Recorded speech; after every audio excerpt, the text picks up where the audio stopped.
El teatro es un género literario, ya sea en prosa o en verso, normalmente dialogado, concebido para ser representado. El término drama viene de la palabra griega que significa hacer, y por esa razón se asocia normalmente a la idea de acción. En términos generales, se entiende por drama a la historia que narra los acontecimientos vitales de una serie de personajes. Como el adjetivo dramático indica, las ideas de conflicto, tensión, contraste y emoción se asocian con drama. La materia teatro se divide en dos: historia del teatro y actuación.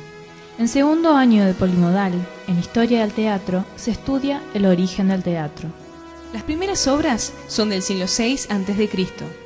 La tragedia griega se desarrolló a partir del ditirambo, himnos corales en honor a Dionisios, que no solamente lo alababan, sino que a menudo contaban una historia.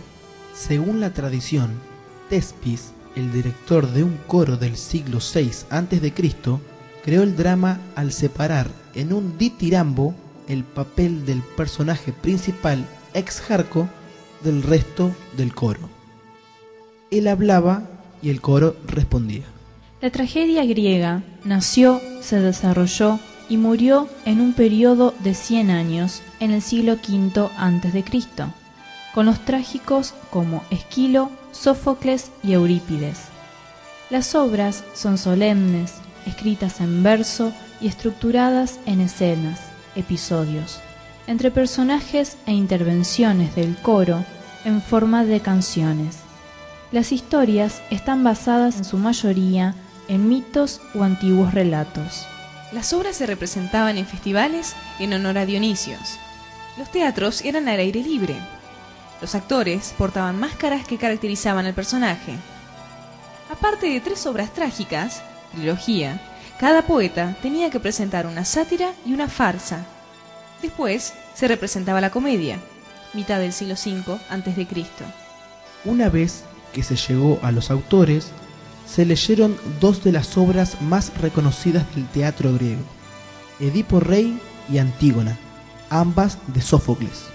Más tarde se leyó Antígona Vélez, del autor argentino Leopoldo Marechal, y se hizo un estudio comparativo de las 2 Antígonas. Dentro de las actividades se hizo una visita guiada al Teatro 3 de Febrero de Paraná, que sirvió para conocerlo y ver las diferencias y similitudes con el teatro griego. En actuación se comenzó a trabajar con juegos de integración grupal para fortalecer vínculos y lograr la desinhibición. Luego se estableció la diferencia entre juego dramático y juego teatral, y se siguió con el concepto y práctica del conflicto y las partes de la historia a través de improvisaciones creadas por los mismos alumnos con temas variados hasta llegar a los temas elegidos por ellos.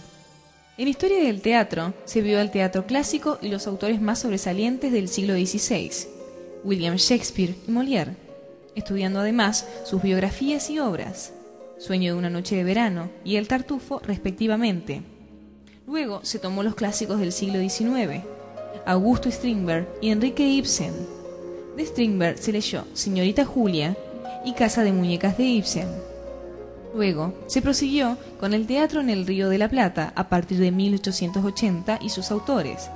De ahí a los clásicos argentinos, Gregorio de la Ferrere con su Jettatore, Discépolo con Stefano, Juan Carlos Sciano con su obra Narcisa Garay, Mujer para llorar, y Roberto Cosa con su reconocida La Nona.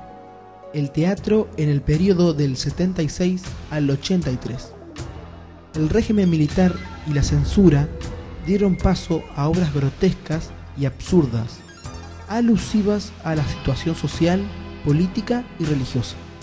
Otros esfuerzos de protesta contra el régimen fueron los realizados por el Teatro Abierto, fundado en 1981, dedicado a representar obras de autores reconocidos y de jóvenes valores, entre los que se destacan Roberto Cosa, Gris de ausencia, Griselda Gambaro, Decir sí, Carlos Gorostiza, El acompañamiento, Roberto Perinelli, Coronación, Diana Ragnovic, Desconcierto. Oscar Viale, ¿Lobo estás? Carlos Páez, La Oca. Osvaldo Dragún, Mi obelisco y yo. Y muchas obras más.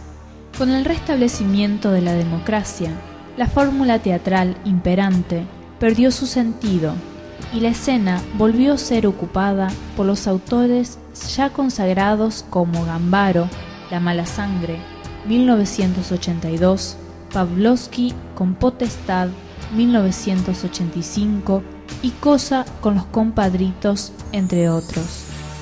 A partir de 1983 han surgido nuevos nombres como Juan Carlos Vadillo, Daniel Dátola, Nelly Fernández Tiscornia, Emeterio Cerro y Carlos Vitorello. En actuación, se comenzó a trabajar con improvisaciones a partir de una palabra, frase u oración. Luego, con temas de la realidad social tomando como parámetro el noticiero. En Historia del Teatro, se trató del teatro de la represión. Se hizo primeramente una investigación sobre la Junta Militar y los desaparecidos. Y como culminación del año en esta materia, se llevan a cabo dramatizaciones creadas por los alumnos sobre estos temas.